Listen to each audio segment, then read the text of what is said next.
Vámonos a Hechos 19.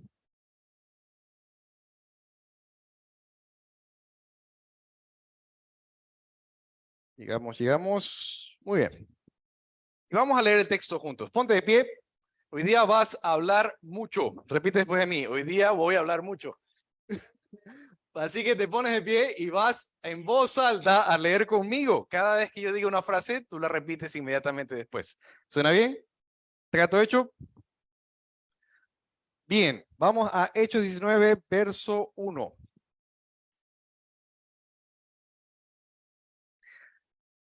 Trabajaste el capítulo, este párrafo ya, ¿verdad? Bueno, leámoslo juntos. Aconteció que entre tanto que Apolos, no escuché, aconteció que entre tanto que Apolos estaba en Corinto, Pablo, después de recorrer las regiones superiores, vino a Éfeso y hallando a ciertos discípulos, les dijo, ¿recibisteis el Espíritu Santo cuando creísteis? Y ellos le dijeron, ni siquiera hemos oído si hay Espíritu Santo. Entonces dijo, ¿en qué pues fuisteis bautizados? Ellos dijeron, en el bautismo de Juan. Dijo Pablo, Juan bautizó con bautismo de arrepentimiento, diciendo, ok, adelante. Juan bautizó con bautismo de arrepentimiento, diciendo al pueblo que creyesen en aquel que vendría después de él.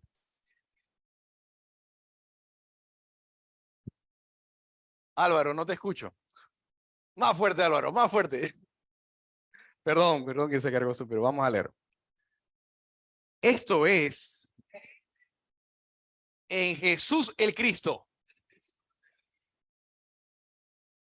5. Cuando oyeron esto, fueron bautizados en el nombre del Señor Jesús. Y habiéndole impuesto Pablo las manos, vino sobre ellos el Espíritu Santo y hablaban en lenguas y profetizaban.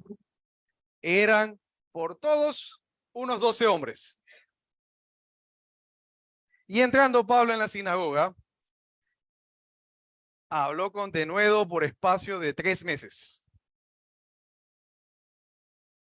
discutiendo y persuadiendo acerca del reino de Dios.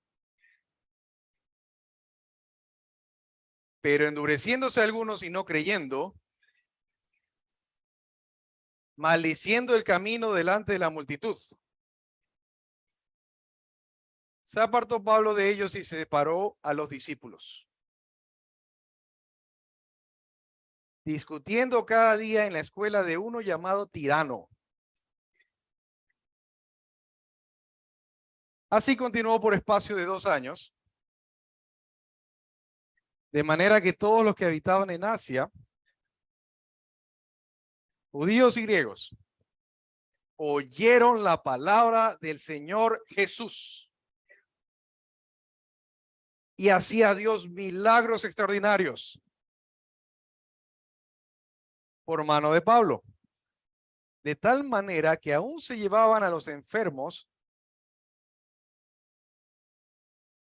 los paños o delantales de su cuerpo, y las enfermedades se iban de ellos, y los espíritus malos salían.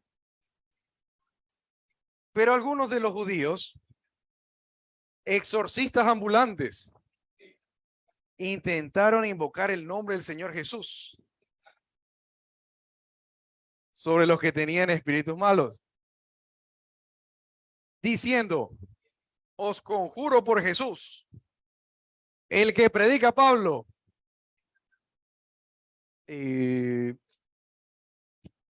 Había 7 hijos de un tal Esceva, judío, jefe de los sacerdotes que hacían esto. Pero respondiendo el espíritu malo, dijo, a Jesús conozco y sé quién es Pablo, Pero vosotros, ¿quiénes sois? Y el hombre en quien estaba el espíritu malo, saltando sobre ellos y dominándolos, pudo más que ellos, de tal manera que huyeron de aquella casa desnudos y heridos. Y esto fue notorio a todos los que habitaban en Éfeso, así judíos como griegos, y tuvieron temor todos ellos, y era magnificado el nombre del Señor Jesús. Y muchos de los que habían creído venían confesando y dando cuenta de sus hechos. Asimismo, muchos de los que habían practicado la magia trajeron los libros y los quemaron delante de todos. Y hecha la cuenta de su precio, hallaron que era 50,000 piezas de plata. Así crecía y prevalecía poderosamente la palabra del Señor. Pasadas estas cosas, Pablo se propuso en espíritu ir a Jerusalén. Después de recorrer Macedonia y Acaya, diciendo, después que haya estado allí, me será necesario ver también a Roma. Y enviando a Macedonia a 2 de los que le ayudaban, Timoteo y Erasto, él se quedó por algún tiempo en Asia. Hasta ahí. Amén. Muy bien, pónganse, pueden tomar su asiento. 10 minutos de lectura bíblica. ¿Cómo se siente estudiar la Biblia? Empezamos bien. 6 minutos orando, 10 minutos leyendo la Biblia. ¿Eso no trae paz al alma? Bueno, vamos a ver esto de que la palabra de Dios prevalece. Vamos a ver también una pregunta muy interesante. ¿Qué es esto de imitar a Cristo? Vamos a ver también un alboroto más adelante. Pero quisiera plantearte esa pregunta. ¿Qué es esto de imitar a Cristo? Muchísimas gracias, muchísimas gracias. Entonces, regresemos temprano al capítulo. Teníamos en el capítulo 18, ¿verdad? Más que nada se habla de Corinto. Esto sería el final del segundo viaje. Y al final del regreso tenemos que Pablo pasa por Éfeso y se encuentra o ya tiene un equipo nuevo que está compuesto por Apolos, ¿verdad?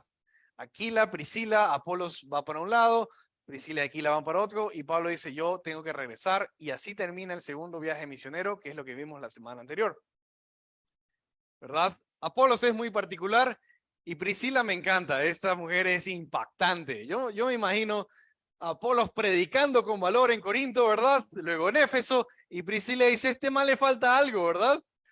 Va y le dice, pim, pim, pim, te falta esto, mira para acá, y usualmente cuando termina un sermón, mi esposa hace eso conmigo, ven para acá, ¿por qué no hiciste esto? Tenías que haberle dicho esto que da más duro.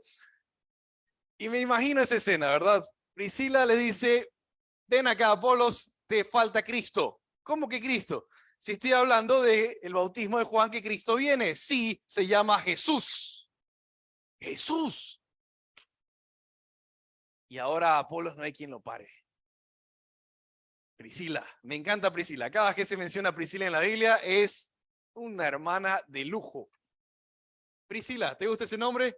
Bueno, es como el apócope, o mejor dicho, es el diminutivo de Prisca, que significa sabia, anciana.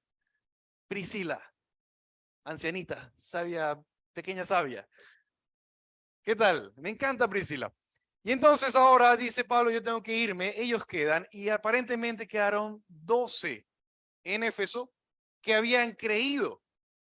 Cosa curiosa, empieza el tercer viaje de Pablo y ahora sí pasa por todas estas iglesias que ya había fundado y llega a Éfeso finalmente.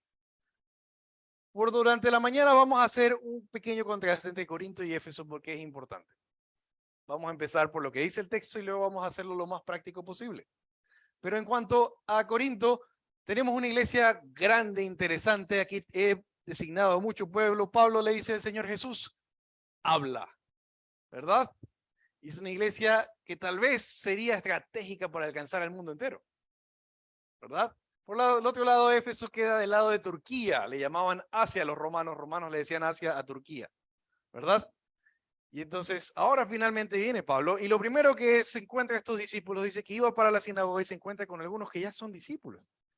Y entonces les dice qué bautismo fueron bautizados. En el bautismo de Juan, dicen ellos, ¿verdad? Y hablamos algo de esto la semana pasada, ¿verdad?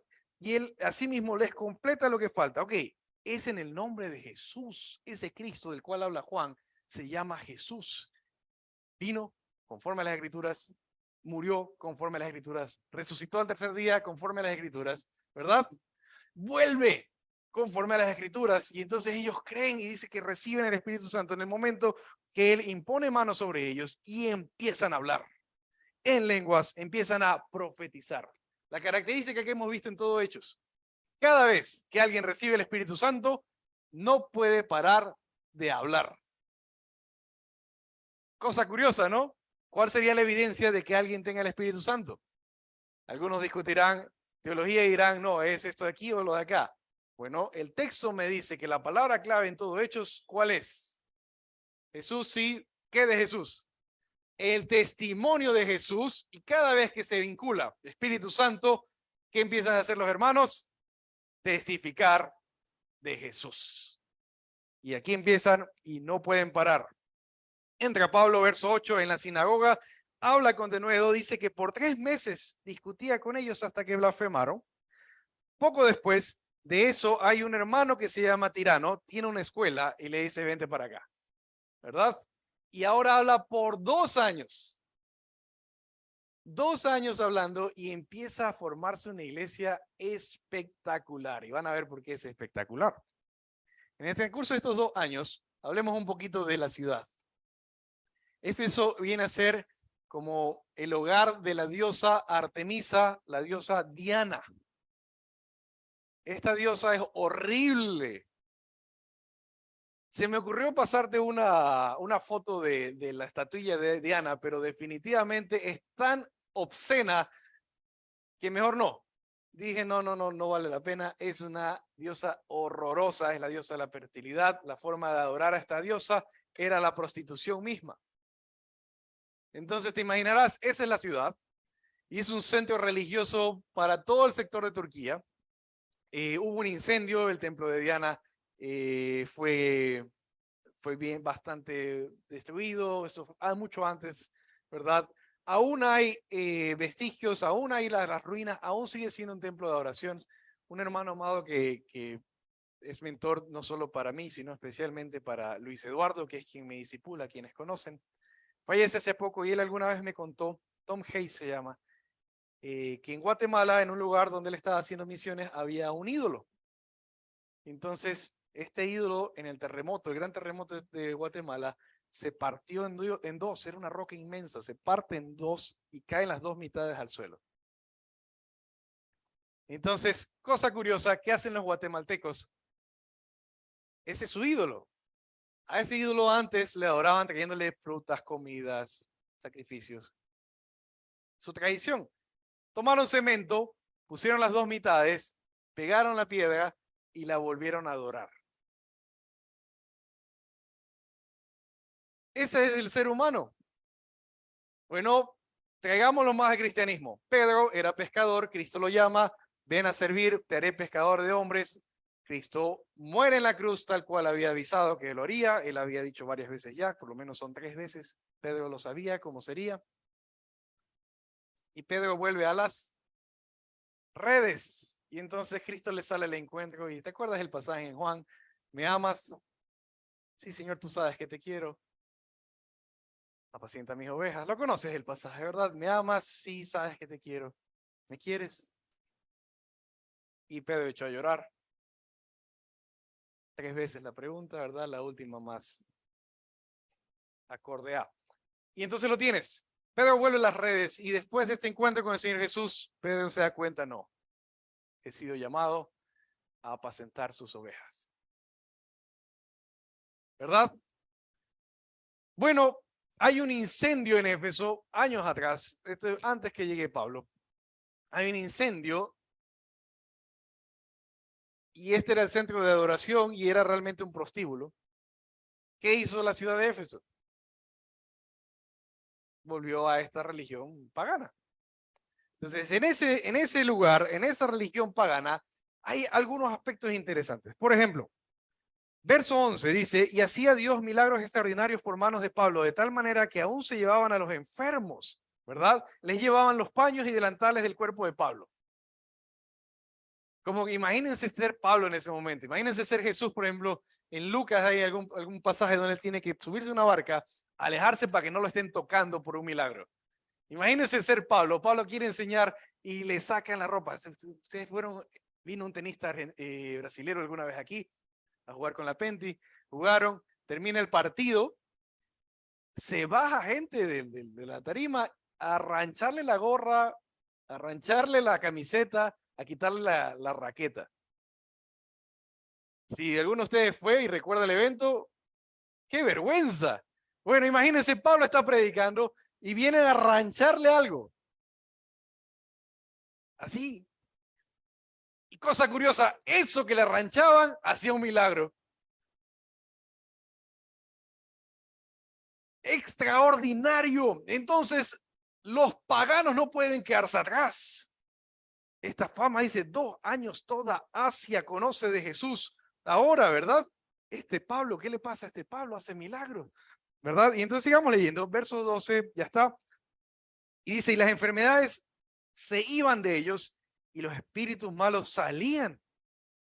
Y entonces tenemos paganos. Entre esos teníamos también judíos practicando cosas raras. Dice, pero algunos iban de ellos, ¿verdad? De los judíos exorcistas ambulantes.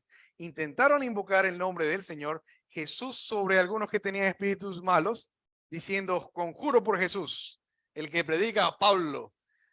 Y ahí lo tienes. Tal vez uno de los pasajes más cómicos de la Escritura, ¿verdad? Eran 7 hijos de un sacerdote principal, Esceva.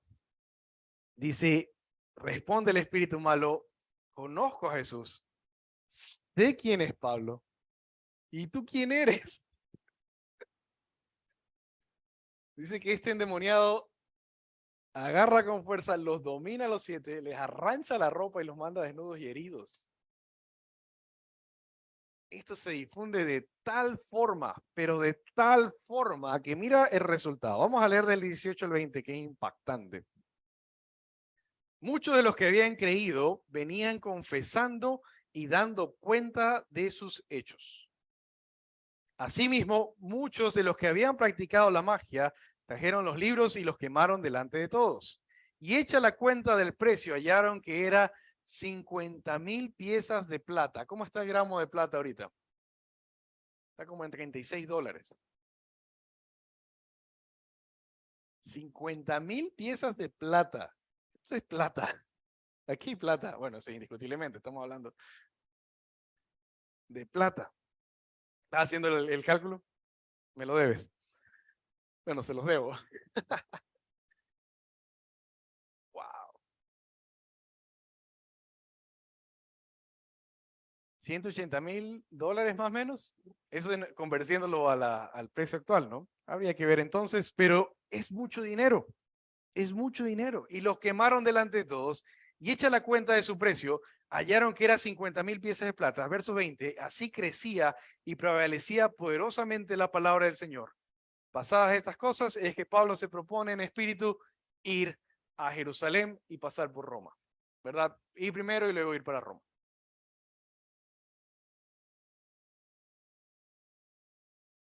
Pensemos.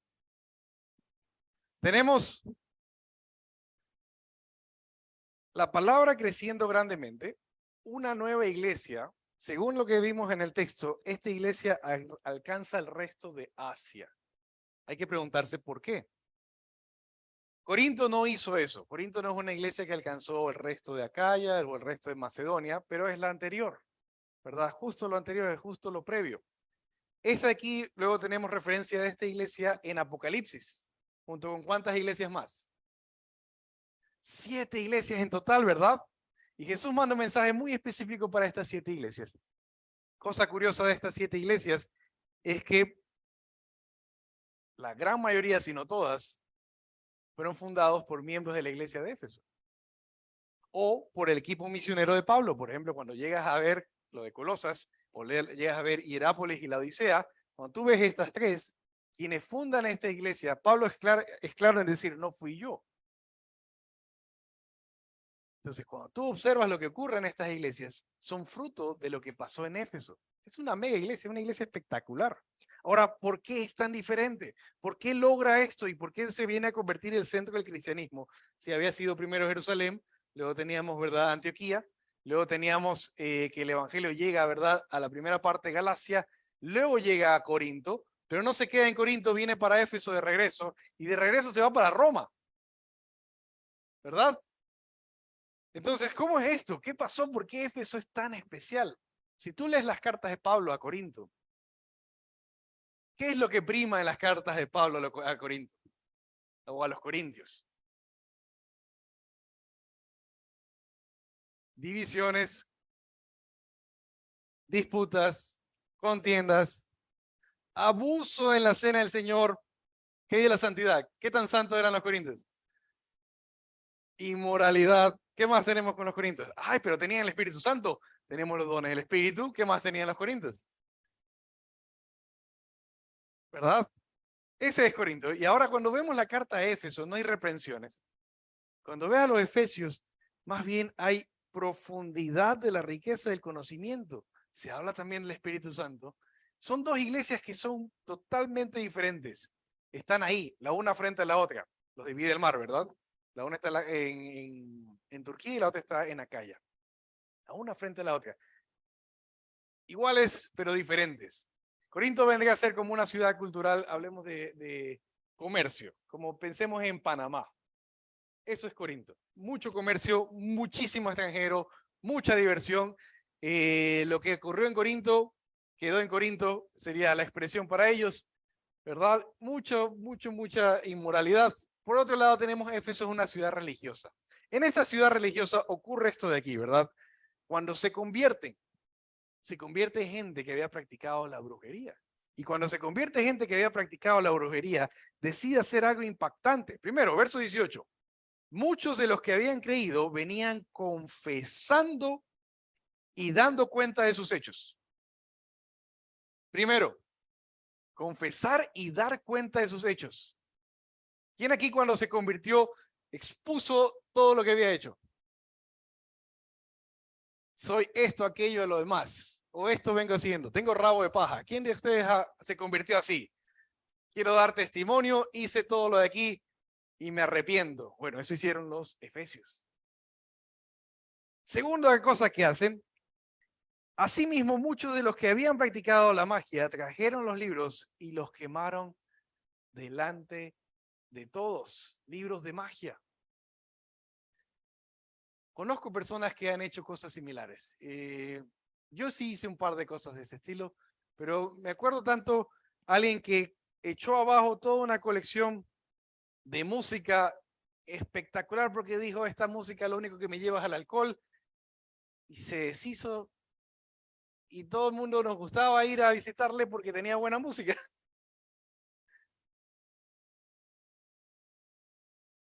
Esto nos recuerda algo interesante que dijo Jesús, ¿verdad? Si tu ojo o tu mano te es ocasión de caer, ¿qué dijo el Señor Jesús? Que arranques ojo y cortes. Y entonces desechamos muy pronto la interpretación literal del asunto. Lo que no nos damos cuenta es que Jesús estaba citando a Job. Job dice, he hecho pacto con mis ojos de no mirar doncellas. ¿Qué es un pacto con el ojo? Si miras, te arranco. Echamos muy pronto la interpretación literal, dice, no, esto tiene que ser figurado. Pero si seguimos leyendo Mateo, donde dice Jesús esto, en Mateo 19 Jesús dice, hay quienes se hicieron eunucos por causa del reino de los cielos. Entonces no es tan literal, ¿eh? ¿O sí es literal? ¿Cómo es la cosa? Una aplicación directa sería cortar el problema de raíz. Estos que practicaron la idolatría y la brujería están quemando los libros y cortando el problema de raíz. Y entonces tenemos una iglesia muy diferente a la de Corinto, Porque la iglesia de los Efesios, vamos a necesitar un Efesio por aquí. Alguien que tenga cara de Efesio. Tú tienes cara de Efesio, vente para acá. Usted tiene cara de turco. Y vamos a necesitar un Corinto. Alguien que tenga cara de Corinto. Tú tienes cara de Corinto. Ven a ver. Vamos a tener, de alguna forma, dos discursos. El Efesio acaba de renunciar a todo lo que le hacía pecar. ¿Qué hay de los corintios? Quieren preservar todo aquello que les gusta y solo quieren negociar. Bueno, ¿hasta dónde está mal si es que hago esto o sigo haciéndolo de acá? ¿Ves la diferencia? Es un mundo de diferencia porque esta genera una iglesia misionera. Esta genera una iglesia problemática y estéril. Esta mentalidad va a generar los cristianos que pueden transformar no solo su ciudad, ciudades alrededor, Turquía entera. Esta iglesia contamina no solo su iglesia, contamina las iglesias de Atenas, que de la cual oímos poquísimo en la Biblia. Contaminarían iglesias como las de Acaya, aún las de Macedonia serían influenciadas por esta mentalidad. ¿Tú crees que es posible mantener una relación con Cristo y mantener una relación con aquello que te hacía pecar? Sí, lo es, Corinto. Le pondríamos Corinto, podemos ponerle cambiar, podemos ya todavía hacer el cambio de nombre a esta iglesia, podemos ponerle Corinto. ¿Por qué no le pondrías Corinto a la iglesia? Es más bonito Efesios. ¿Cuántas iglesias en el mundo has visitado que se llamen Corinto? Sí, sí hay, sí existe. Pero hay poquísimas. Nadie quiere ser como los corintios. ¿Pero qué de los efesios? Pueden tomar asiento, muchísimas gracias. Vamos a seguir comparando estas dos mentalidades.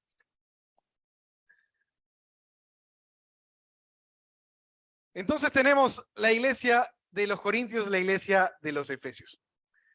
Dile a la persona que está a tu lado, o recordemos un principio primero. Cuando tú señalas el pecado de otra persona, ¿cuántos dedos te señalan a ti? Tú señalas a alguien, ¿cuántos dedos te señalan a ti?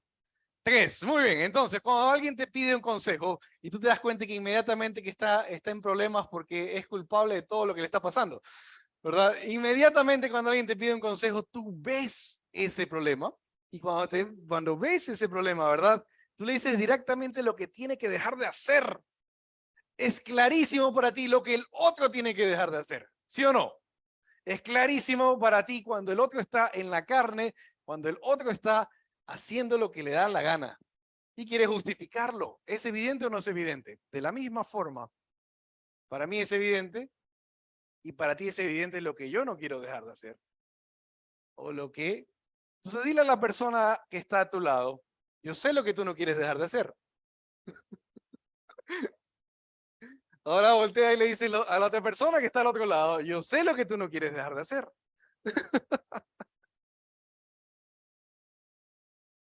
El verdadero arrepentimiento, entonces, ¿cómo se ve? El costo de seguir a Cristo, ¿cómo se ve? Me acuerdo tanto en esta ocasión, estábamos unos amigos, Michael Santana, coincidentemente estaba Raúl Molina, estaba Luis Eduardo y estaba yo. Y entonces son esos momentos donde están los mayores y puedes aprender, ¿verdad? Y en ese momento estaba Michael conmigo, ¿verdad? No es Michael, no es Santana, Zambrano. Michael estaba conmigo y entonces tuvimos una conversación y había un tema sobre la gracia. Ustedes han escuchado algunas iglesias que han empezado a verbalizar este error. Si la gracia es gratis o es gratuita, entonces Cristo no tenía que haber muerto en la cruz. Entonces discutimos el tema y fue muy edificante porque en efecto a Cristo le costó cuánto el hecho que para nosotros sea gratuitamente impartido sobre nosotros todos los beneficios de la gracia. Le costó su vida entera. Y los que predican esto ignoran o tienen la mentalidad de Corinto, que no entienden que para acceder a la gracia, ¿verdad? O accedieron a la gracia en un momento, o el momento de clave o el punto de encuentro para recibir esto gratuitamente, es que tienes que renunciar a ¿cuánto? ¿Cuál es el costo? A tu vida entera.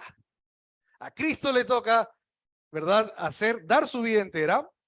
tiene el poder para tomarla otra vez, resucitar, y a ti para acceder te toca renunciar a tu vida entera.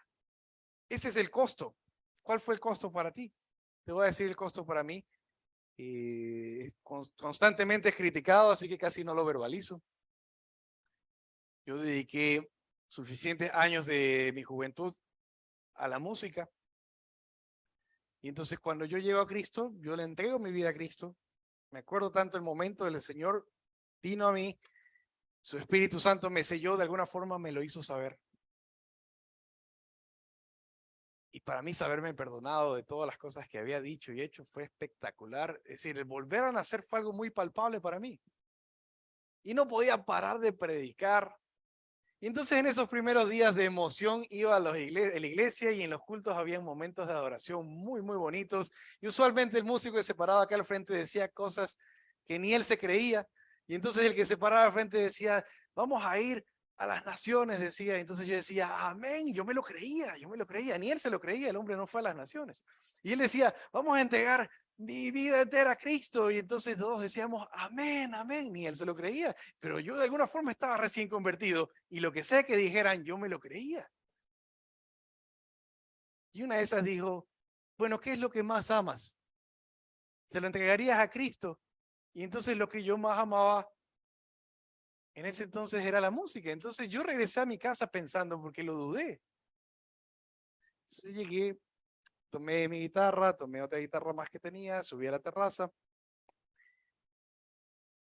Y simbólicamente oré y le dije, te lo entrego, Señor, úsalo. Y yo pensaba que el Señor me iba a llamar al ministerio de alabanza, que íbamos a grabar discos, que íbamos a servir al Señor tal vez viajando. Yo estaba tan feliz, bajé tan feliz y estaba recién convertido. ¿Te imaginas? Es un gozo que no se explica. Conoces el pasaje. Abraham, trae a tu hijo, a tu único, a quien amas, a Isaac, y ofrécelo en holocausto. Hebreos nos da una pauta, dice que Abraham tenía una promesa y que en Isaac sería llamada su descendencia, y él sabía que aunque muriera, Dios se lo devolvería de entre los muertos, que de sentido figurado lo recibió. Hebreos 11. Aún así, ¿Dios tenía que devolvérselo? Bueno, en mi caso no me devolvió la música. Ofrécela en holocausto, se la ofrezco. ¿Y qué crees que hizo el Señor? La quemó. Lo quemó por completo. De manera que hoy para mí, cada vez que quiero interpretar algo, tocar o refugiarme en lo que antes me llevaba en efecto a pecar. Uf, pecado con la música como no tienes idea. Pero cada vez que yo me acerco a un instrumento, aflora el orgullo. Cada vez que yo me acerco a un instrumento, sale realmente la carne, sale la mentalidad de Corinto, sale la mentalidad que trata de negociar con Dios para salirme con la mía. Sale la carne. Y es evidente para todos en mi familia que estoy tocando, así no me vean tocar. Y entonces muchos me han criticado, no tienes idea cuánto me han criticado, pero deberías usar eso para el Señor. No puedo. El Señor se lo entregué y lo quemó. No puedo.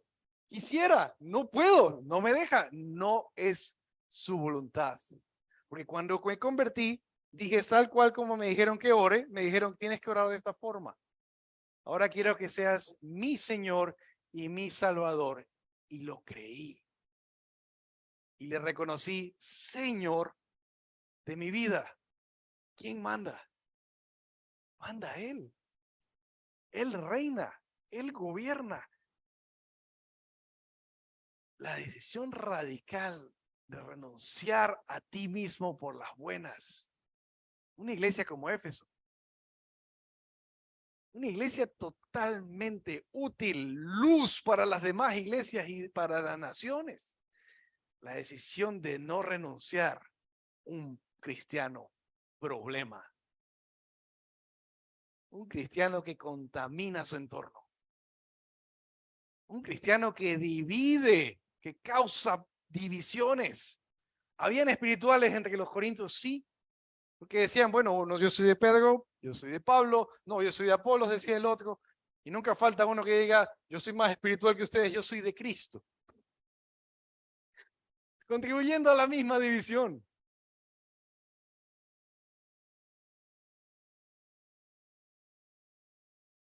Efeso, Corinto.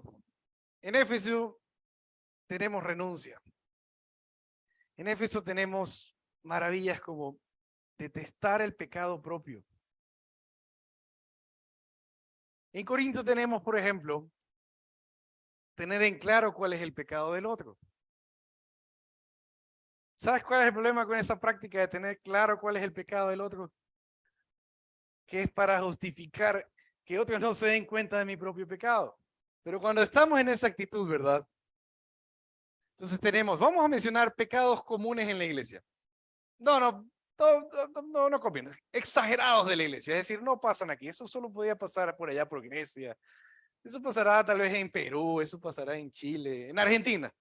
Pecados de la iglesia argentina. Hablemos de los pecados de la iglesia argentina, porque aquí en Ecuador de seguro esto nunca ha pasado. Un predicador que se atreva a subir estando en adulterio, eso nunca ha pasado. Aquí eso no pasaría en Ecuador, ¿verdad?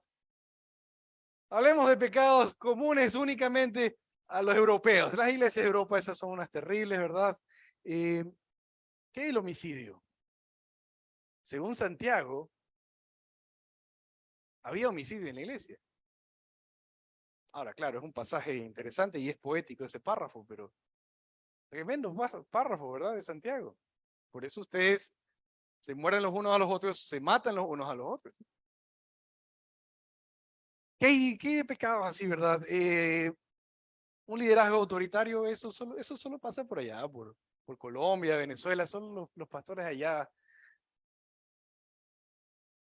¿Qué mentalidad es esa sino la de yo, yo y siempre yo? ¿Cuál es la mentalidad de Efesios? ¿O cómo lo podemos verbalizar para que quede claro por qué es diferente esta iglesia? Tú, eres tú, eres tú. ¿Y yo dónde quedo? ¿Recuerdas lo que dijo Jesús? ¿Que quiere seguirme? Tome su cruz, ¿verdad? Niéguese a sí mismo, tome su cruz y sígame. Ahí lo tienes. Dos mentalidades muy claras, muy claras. Entonces, ¿qué pasa cuando llegamos a confesar? Entendemos que hay pecado que requiere arrepentimiento, pero no quiero arrepentirme. Cuando hay pecado de ese estilo se llama, o mejor dicho, cuando hay una confesión de ese estilo, digamos, Jimmy, ¿qué te gusta hacer a ti, por ejemplo? ¿Cuál es tu pecado favorito?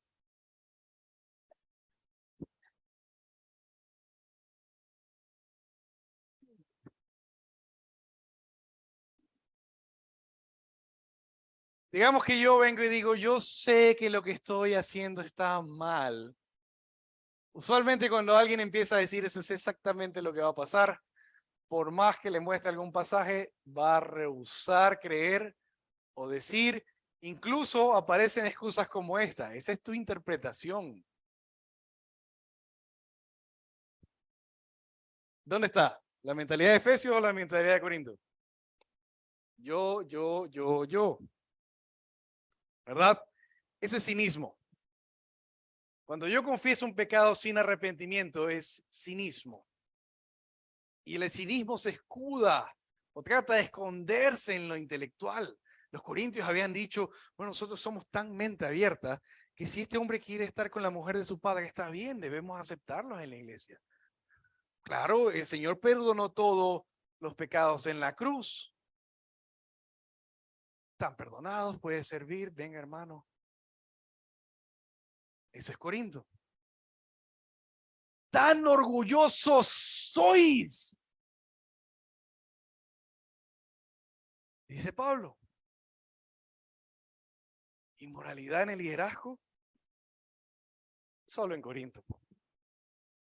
No, hermanos, cada vez que viajo, cada vez que visito iglesias a través del Ecuador, la pregunta más frecuente entre pastores que recibo es, tengo esta pareja, antes de conocer a Cristo, fracasaron en su matrimonio, pero mire, hermano, ahora quiero ordenarlos.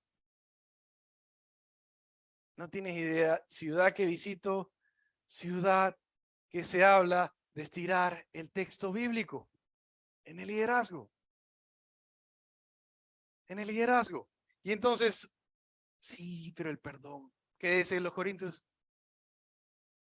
¿Qué más decían los corintios? Se disfrazan de posturas de intelectualidad, ¿verdad? Bueno, nosotros los atenienses, los corintios, somos intelectuales. ¿Cómo vamos a hablar de la resurrección? No, Cristo no viene, tranquilos hermanos. ¿Qué dice Pablo? Hermanos, ¿qué? ¿Conoces el pasaje?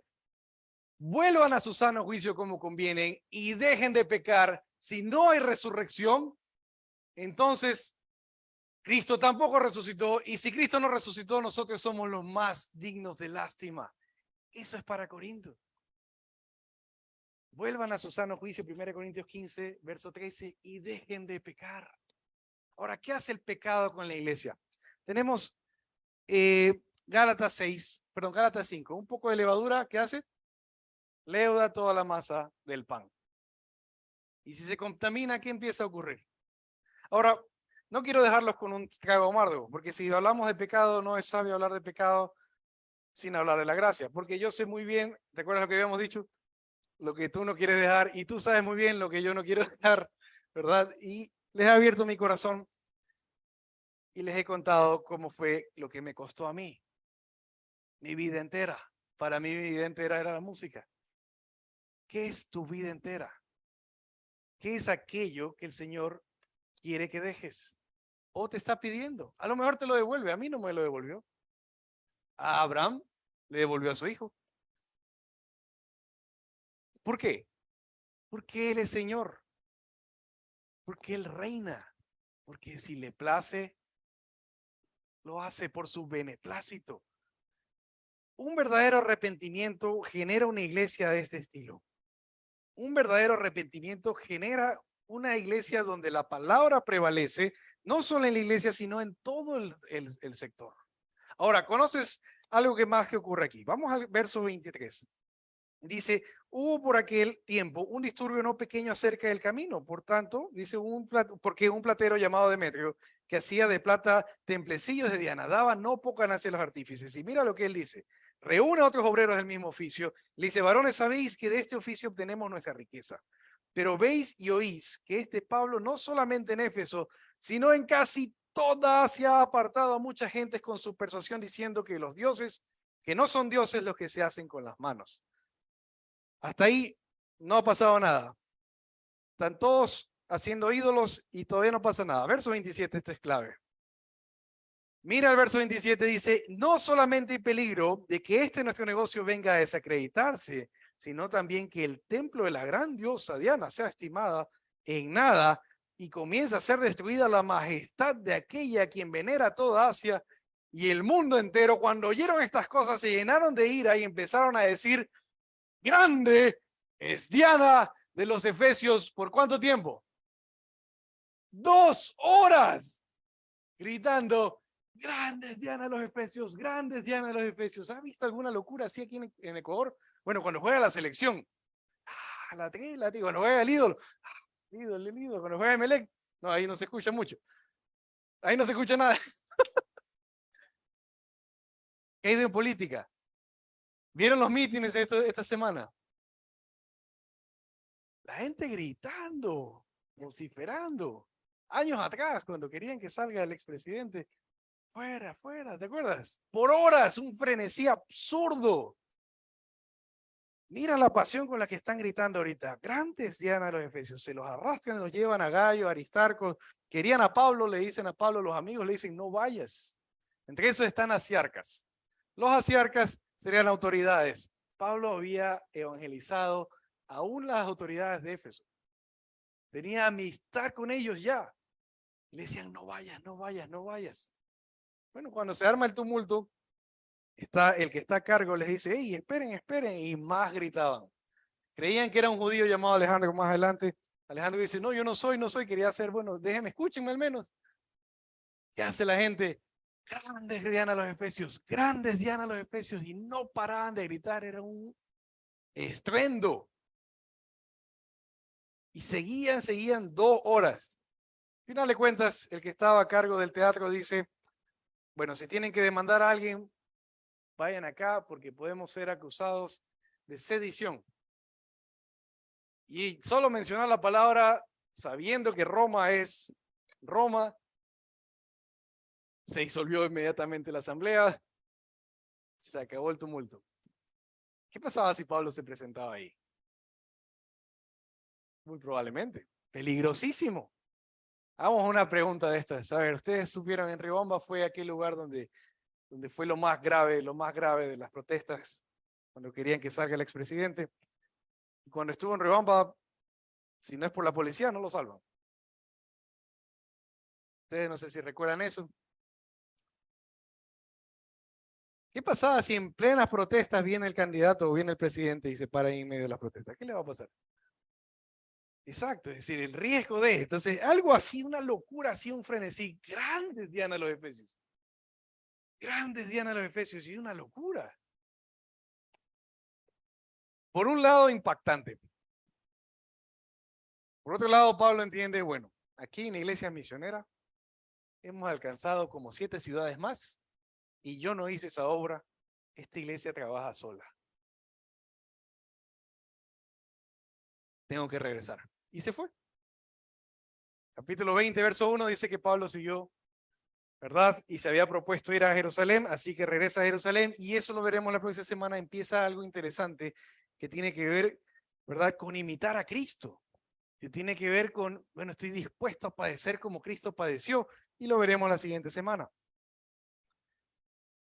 Pero yo te hago una pregunta y aquí es donde, Jimmy, tú me vas a ayudar. ¿Por quién votaste, Jimmy? No, no me digas. Todavía no voto. ¿Por quién vas a votar?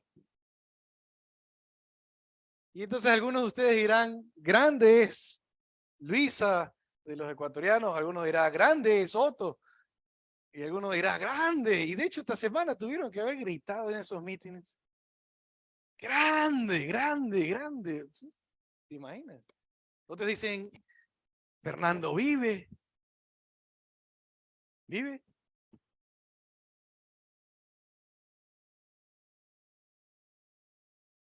¿Cuál es la pregunta que siempre hace Jimmy? ¿Y ustedes qué van a responder? Pero los efesios paganos hablaban más fuerte que ustedes, ¿eh? Los apasionados por esta elección hablan más que nosotros. La mentalidad de Efesios, de alguna forma, de trasfondo cultural, era de la pasión, ¿verdad? No hay duda que eso tiene un valor incalculable en una iglesia que viene de una cultura apasionada por sus ídolos, llega a Cristo, renuncia, quema todo lo que le puede llevar a pecar. Eso es pasión. ¿Ustedes adorarían al Señor diciendo, grande es Jesús de los cristianos? A ver, Jimmy. Cristo. Gloria. Siempre en victoria. A veces quisiera invitarlos a estos talleres que yo doy en las iglesias carismáticas para que sepan lo que es andar en victoria. No podemos seguir con la mentalidad de Corinto, negociando hasta dónde puedo estar aquí, acá y seguir siendo cristiano y agradar a Dios. Estamos en esa pasión de Efesios, de los Efesios. Necesitamos decir y renunciar a nuestra vida entera. Necesitamos poder gritar con manos santas, alzar las manos y decir al Señor, aquí estoy. Grande es Jesús de los cristianos. Hablábamos el otro día que será posible un avivamiento antes de los últimos tiempos o antes de que se empiecen a cumplir eventos profetizados en la Escritura. ¿O es que de verdad esta sociedad va hacia lo secular y la lucha está perdida y la ideología de género ha vencido y nuestra generación que viene no será iglesia en unos 10, 15 años más? Bueno, si pensamos como los corintios, todo yo, todo permisibilidad, probablemente tengamos una generación estéril, que no haga discípulos. Pero si vamos acá, donde hay pasión, vamos a orar. Mi Señor Jesús, grande eres, realmente grande. Y tu justicia es incomparable. Y tu misericordia es tan extensa como el universo. Y tus juicios son como montes. Cuando sentencias es como un gran abismo. ¿A quién te compararemos, oh Dios? No hay gobernante, no hay ídolo, no hay fe que se compare a tu grandeza. Grande, grande eres tú, Jesús. Misericordioso que tienes lástima, que tienes, que te conmueves de mis pasiones y mis deseos, que te conmueves de mi enfermedad, que te conmueves de mi crisis, que te conmueves de mi mala administración, que te conmueves de mi mal manejo del dinero, que te conmueves de mi pecador. Pequeño soy yo, pecador, indigno de estar en tu presencia. Grande, grande, Señor Jesús, grande, que te compadeces de mi angustia, de mi temor por la delincuencia. Compadécete hoy de nuestro país. Pero confiaremos en ti, de que si toca un mal gobierno, volveremos a orar con mayor fervor y a estudiar la Biblia con pasión y a ser discípulos como cuando en el inicio, como cuando en Tesalonicenses no podíamos parar de hablar de Tesalonicenses, como cuando estudiamos Mateo, no podíamos dejar de hablar Mateo. Como en esos días, cuando nos reuníamos en un lugar rentado para eventos, cuando orábamos por horas y nos parecían minutos. En nombre de Jesús, comprometemos a volver a ti. Con el corazón de la iglesia de los Efesios, una iglesia misionera. Amén y amén. Muy bien. Antes de despedirnos y antes de orar, quería contar de esta Biblia. Ya, los que están en redes sociales, el Señor me los bendiga.